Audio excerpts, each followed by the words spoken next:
সন্তান বাবার চেহারা পায় কেন, মায়ের চেহারা পায় কেন? যদি বলতে পারেন আমি কালিমা পড়ে মুসলমান হয়ে যাব। আরো কয়েকটা প্রশ্ন করলেন, করার পর আল্লাহর নবী থামলেন, থামার পর বললেন, হা হা, তোমার প্রশ্নের জবাব আমার জানা আছে। আব্দুল্লাহ ইবনে সালাম বললেন, আপনি চুপ করে কেন ছিলেন? আল্লাহর নবী বলে, আল্লাহ আমাকে কিছু শিখায় না দিলে আমি বলতে পারি না।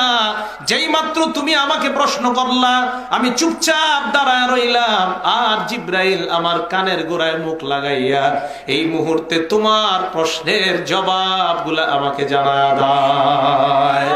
আল্লাহর নবী বললেন, জান্নাতীদেরকে প্রথম মেহমানদারি করা হবে কাবিদুল হুত।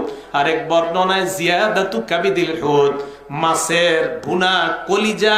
এই কলিজার অতিরিক্ত একটা অংশ বড় চমৎকার মজাদার ভুনা করা হবে। এই ভুনা কলিজা দিয়া জান্নাতীদেরকে আল্লাহ প্রথম মেহমানদারি করবেন। বাচ্চা সন্তান যখন হয় মায়ের মতো কেন হয়, বাবার মতো কেন হয়? আল্লাহর নবী জানায়া দিলেন, মা বাবার মতো হওয়ার কারণ হলো এই, মা এবং বাবা তারা মিলন করার পর তাদের মধ্যে যে সম্পর্কটা কায়েম হয়, মা এবং বাবার ওই সম্পর্ক কায়েম করার পর যে জিনিসটার মাধ্যমে সন্তান হয়, ওই জিনিসগুলার মধ্যে লড়াই হয়। লড়াইয়ে যে জিতে যায় তার মতোই সন্তানটা দুনিয়ার মধ্যে হয়। যদি মহিলারটা জিতে যায় সন্তানটা মহিলার কালার হয়, আর যদি বাবারটা জিতে যায় তাহলে বাবার কালার হয়। মার সন্তান মেয়ে হয় আর ছেলে হয়। মনে রাখবেন, ছেলে হোক মেয়ে হোক এটা মহিলার কোনো দোষ নয়। সন্তান দুনিয়ার মধ্যে যখন আসে, ওই সন্তান ছেলে হোক আর মেয়ে হোক উভয়টার কারণ বাবা। তবে চেহারার আকৃতি হওয়ার কারণ হয়তো মায়ের মতো না হয় বাবার মতো। কেন? কারণ কোন ক্ষেত্রে মায়েরটা বিজয় হয়ে যায়, কোন ক্ষেত্রে বাবারটা বিজয় হয়ে যায়।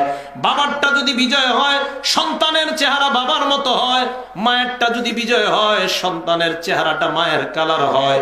এই জবাবগুলা দেওয়ার পর আব্দুল্লাহ ইবনে সালাম বলেন, আমি কালিমা পড়ে মুসলমান হয়ে গেলাম। আব্দুল্লাহ ইবনে সালাম মুসলমান হওয়ার পর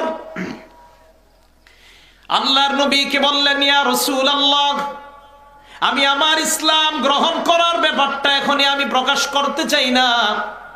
আল্লাহর নবী বললেন, কেন? কয়, হুজুর, ইহুদিদের সামনে যদি আমি আমার ইসলাম গ্রহণের কথাটা এখন প্রকাশ করি, ইহুদিরা আমাকে উল্টা পাল্টা বলবে। আপনি আগে ইহুদিদেরকে পরীক্ষা করেন আমি তাদের মাঝে কেমন ছিলাম। নবীজি আব্দুল্লাহ ইবনে সালামকে ঘরের পর্দার আড়ালের পিছনে রাখলেন, ইহুদিদেরকে ডাক দিলেন। ডাক দেওয়ার পর বললেন, ইয়া ইহুদি সম্প্রদায়, বলো তোমাদের মাঝে আব্দুল্লাহ ইবনে সালাম কেমন? ইহুদিরা কয়, ইবনু খায়রিনা খায়রুনা ওয়া ইবনু খায়রিনা, আব্দুল্লাহ ইবনে সালাম আমাদের মাঝে শ্রেষ্ঠ এবং শ্রেষ্ঠ মানুষের সন্তান। সুবহানাল্লাহ। কারা বলতেছে? ইহুদিরা। নবীজি কয়, আব্দুল্লাহ ইবনে সালাম যদি মুসলমান হয় তাহলে কেমন হয়? ইহুদিরা কয়, অসম্ভব, আব্দুল্লাহ ইবনে সালাম মুসলমান হইতে পারে না, বাপদাদার ধর্ম ছাড়তে পারে না। আব্দুল্লাহ ইবনে সালাম কোথায়? সালাম তুমি বের হও। আব্দুল্লাহ ইবনে সালাম বের হয়ে বললেন, এই ইহুদি সম্প্রদায় তোমরা সাক্ষী থাকো, আমি একটু আগেই কালিমা পড়ে মুসলমান হয়ে গেলাম। ইহুদিরা কয়, শাররুনা ওয়া ইবনু শাররিনা, আমগো মাঝে সবচেয়ে খারাপ। সবচাইতে খারাপ মানুষের সন্তান, তার বাপও সবচাইতে খারাপ। একটু আগে বলছে সবচেয়ে ভালো। এ হলো ইহুদিদের চরিত্র। একটু আগে বলছে সবচাইতে ভালো, ইসলাম গ্রহণ করার সাথে সাথে বলে ফেললো এরা সবচেয়ে খারাপ। এর মানে বোঝা যায় যে ইহুদি খ্রিস্টানরা ইসলামের শত্রু। এটা এখন থেকে না, অনেক আগে থেকে এরা ছলে বলে কৌশলে কিয়ামত পর্যন্ত মুসলমানের শত্রুতা তারা করতেই থাকবে ইহুদিরা। নবীজি সাল্লাল্লাহু আলাইহি সাল্লাম কিভাবে তার উম্মতদেরকে দেখেন। আব্দুল্লাহ ইবনে সালাম বললেন, হুজুর আপনি আগে একটু পরীক্ষা করেন তাদেরকে, পরীক্ষা করার পর দেখবেন যে তারা আমার ব্যাপারে কি বলে, তখন আপনি বুঝতে পারবেন। অথচ ইহুদিরা এই কথা শোনার পরেও বলতেছে যে হুজুর একটু আগে বললে ভালো মানুষ আমাদের মাঝে, একটু পরেই বলতেছে আমাদের মাঝে সবচাইতে খারাপ মানুষ। নবীজি সাল্লাল্লাহু আলাইহি সাল্লামের টার্গেট সব মানুষগুলা যেন জাহান্নাম থেকে মুক্ত হয়ে জান্নাতি হয়ে যায়। সুবহানাল্লাহ। উম্মতের প্রতি নবীর কেমন দরদ এবার একটু শুনেন। নবীজি সাল্লাল্লাহু আলাইহি সাল্লাম বলেন, মুসলিম শরীফের 2285 নম্বর হাদিস, নবীজি বলেন, মাসালি ওয়া মাসালুকুম কামাসালিনা রাজুলিন আও কাদানারা, আমার আর তোমাদের দৃষ্টান্ত হলো ওই ব্যক্তির মতো যেই ব্যক্তি আগুন জ্বালায়। শীতকাল চলতেছে, আমাদের দেশের কথা আমরা বলি, মাঝে মাঝে এমন হয় অনেক সময় আমরা বিভিন্ন পোকামাকড় মারার জন্য অনেক বড় আকারে আগুন জ্বালাই, ওই আগুনের মধ্যে পোকামাকড় ঝাঁপ দিয়ে পড়ে। ওই পোকামাকড় জানে না এই জায়গায় ঝাঁপ দিলে তারা পুড়ে যাইতে পারে, এটা তারা জানে না।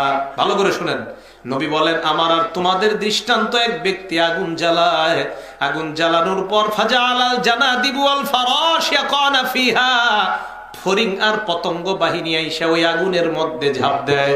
ঝাঁপ দেওয়ার পর ওই লোকটা এদেরকে বিরত রাখতে চেষ্টা করে, না না তোমরা আগুনের মধ্যে ঝাঁপ দিও না। আল্লাহর নবী বলেন ওই মানুষটা যেমন হাজার হাজার ফড়িংকে আগুন থেকে বাঁচাইতে চায়, ওয়া আনা আখিজুন বিহুজাজিকুম আনিন নার, আল্লাহর নবী বলে আমার উম্মত আমি তোমাদের প্রত্যেকের কোমরে ধরে ধরে তোমাদেরকে জাহান্নাম থেকে বাঁচাইতে চাই, কোমরে ধরে ধরে তোমাদেরকে বাঁচাইতে চাই। কিন্তু নবী বলেন ওয়ান্তুম তাফাল্লাতুনা মিন ইয়াদি, তোমরা আমার হাত থেকে ছুটে যাচ্ছ, বেশিরভাগ তোমরা জাহান্নামী হয়ে যাচ্ছ। ইহুদিদেরকেও আমি জান্নাতে নিতে চাই, এরা আমার হাত থেকে ছুঁইটা জাহান্নামী হয়ে যায়। খ্রিস্টানদেরকে আমি জান্নাতি বানাইতে চাই, এরা